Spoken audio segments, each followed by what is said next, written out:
안녕하십니까 세종시민 여러분.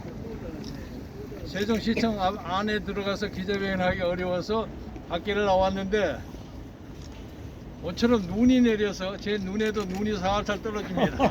아주 낭만적인 분위기입니다. 간단하게 추우신 여러분들을 위해서 간단하게 말씀드리자면, 저는 우선 앞으로 들어야지. 이 나라 사법부를 개혁시켜야 하겠습니다. 지금 윤석열 후보의 선거 대책의 참모 30명 중에 28명이 검사고 2명이 판사입니다. 그런데 이 검사와 판사들이 국민의 권리를 제한하고 조작하고 하는 한 대한민국의 민주주의는 가능하지 않습니다. 그래서 우선 대한민국의 사법부의 또아리를 들고 있는 우리법연구회 그리고 국제법연구회, 이 좌파적 생각을 가진 사람들을 대한민국 사법부에서 쓸어내야만 대한민국의 진정한 자유민주주의가 있다고 생각합니다. 보세요. 이 말씀을 드리니까 환히 태양이 빛나지 않습니까? 이거 반드시 해야 합니다. 옛날 김영삼 대통령이 정권을 잡아가지고 맨 처음 하신 일이 국방부에 있는 사조직 하나회를 쫓아냈습니다. 그래서 대한민국 국군이 현대화됐습니다. 마찬가지로 앞으로 새로운 정부에서는 이 나라 사법부가 김명수 같은 대법원 원장이 아니라 진정하게 국민의 이익을 보호하는 사법부가 돼야만 이 나라 자유민주주의가 실질적인 발전을 할 수 있다고 생각합니다. 이것이 제 첫 번째 공약이고요. 마찬가지로 탄핵 재판소의 탄핵 결정 과정의 적법성이 문제가 됩니다. 절차에 많은 문제가 있습니다. 그래서 저는 박근혜 대통령의, 지금 여기 앞에 글씨 쓰신 분, 박근혜 대통령의 탄핵 과정이 정치적으로 뿐만 아니라 법적으로 문제가 많이 있다고 생각합니다. 이 문제를 확실한 법적인 절차를 통해서 그 정당성 여부를 가림으로써 이 나라의 헌법과 헌정에 유린되지 않고 연속성에서 지속 가능성 속에서 이 나라 민주주의를 발전시키는 것이 가장 중요하다고 생각합니다.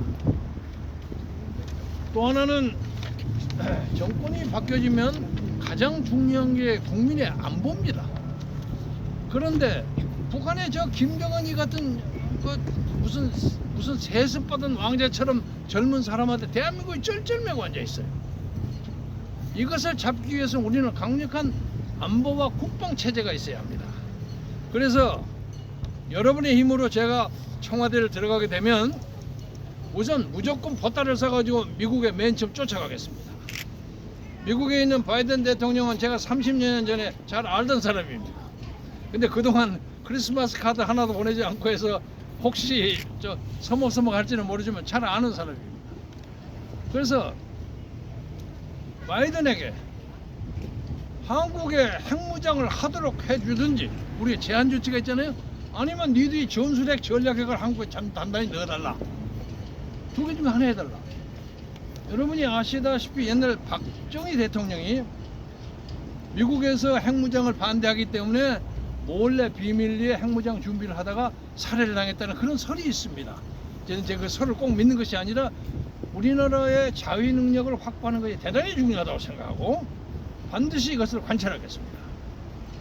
그래서 그 구체적인 예 하나로 지금 일본의 요코스카에 있는 미 7함대를 한국의 제주도로 파견해달래요.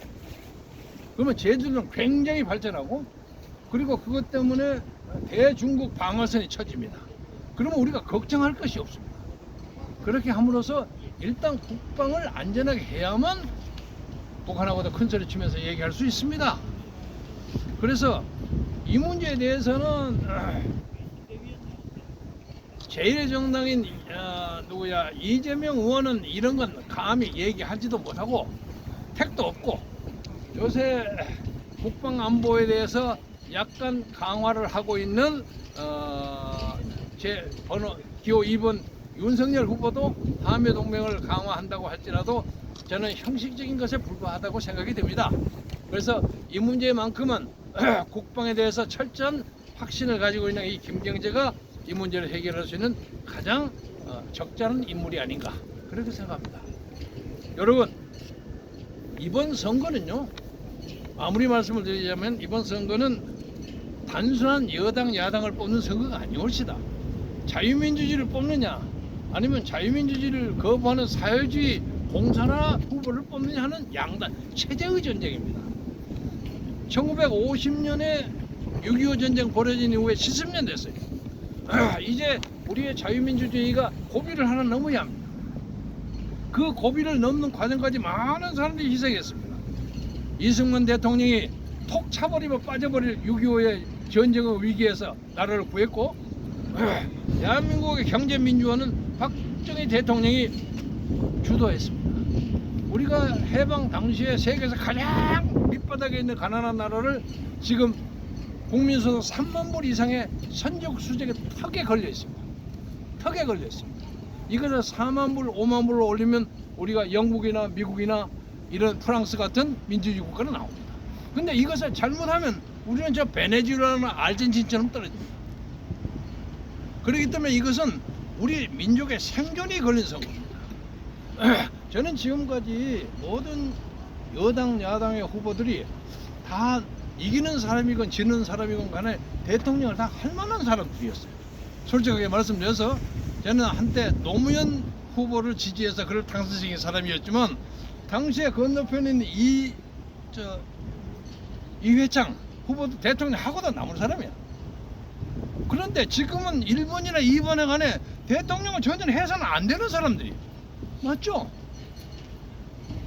이재명이라는 사람은 주사파이면서 자기의 세력을 만들기 위해서 성남과 경기도를 중심으로 토착 비리를 만들어 가지고 그냥 수천억 수조를 뭐 하여간 자기는 안 먹었다고 하지만 다 뿌려 가지고 조직을 만든 사람이에요. 그러니까 부패한 토지 일종 브로커 같은 세력이야. 그런데 이번에 윤석열이라는 사람은 그런 짓거리는 안 했지만 국민의 생명을 담당으로 해갖고 1년, 5년, 10년, 22년 때리면서 우리 국민의 생존권을 위반한 사람이에요. 이건 죄질이 더 심합니다. 여러분 이윤복이라는 책 보셨죠? 훨씬 더 심각합니다. 그래서 저는 사실은 기호 2번에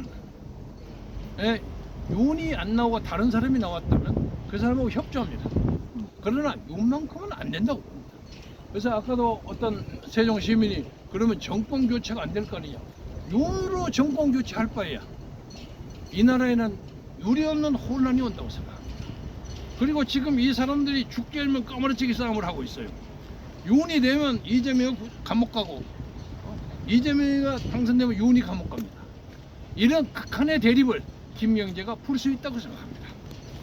여러분, 이 나라의 진정한 의미의 좌우의 화해와 평등이 있기 위해서는, 평화가 있기 위해서는 그 두 사람 어떤 사람도 대통령이 되어서는 안 된다고 생각하기 때문에 제가 오늘 여기 와서 세종시 시장에 코로나 걸렸다는 이유로 저 앞에서 사진도 못 찍게 막는 이런 엄혹한 정치 현실 중에서 이 나라를 살려보겠다고 여기까지 쫓아왔습니다.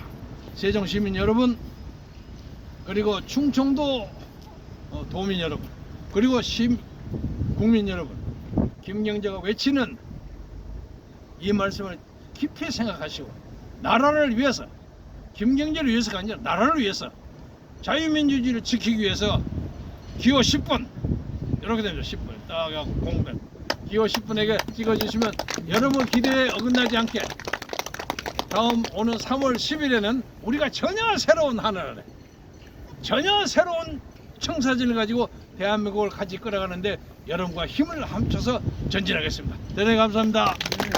감사합니다.